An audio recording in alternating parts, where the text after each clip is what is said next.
സരസ്വതി ദേവിയുടെ ജനനകഥ അറിയാമോ? ശ്രീമദ് ഭാഗവതം അനുസരിച്ച് സൃഷ്ടിയുടെ ആരംഭത്തിൽ പരമാത്മാവായ ഭഗവാൻ വിഷ്ണുവിന്റെ നാദിയിൽ വിരിഞ്ഞ താമരയിൽ നിന്ന് ബ്രഹ്മാവിനെ സൃഷ്ടിച്ചു.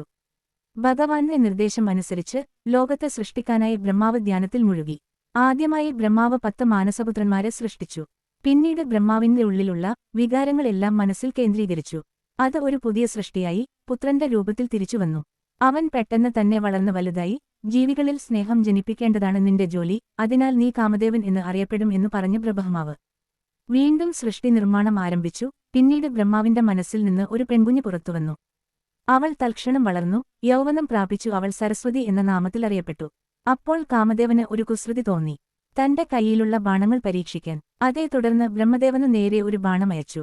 സരസ്വതി അതിസുന്ദരിയായിരുന്നു. ബ്രഹ്മാവിന്റെ മനസ്സ് അവളിലേക്ക് ആകർഷിക്കപ്പെട്ടു. പിന്നീട് അത് ശാരീരിക ആസക്തിയായി.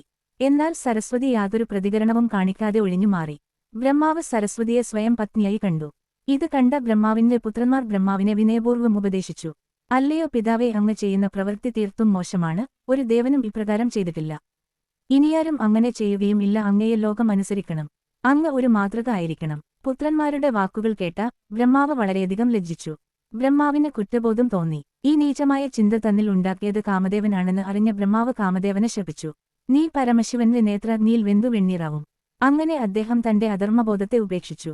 അദ്ദേഹം വീണ്ടും തപസ്സിൽ ഏർപ്പെടുകയും യജ്ഞങ്ങൾ, വൈദിക വിദ്യകൾ എന്നിവ സൃഷ്ടിക്കുകയും ചെയ്തു. സരസ്വതി ദേവി ഒരേ സമയം ബ്രഹ്മാവിന്റെ മകളും പത്നിയുമായി.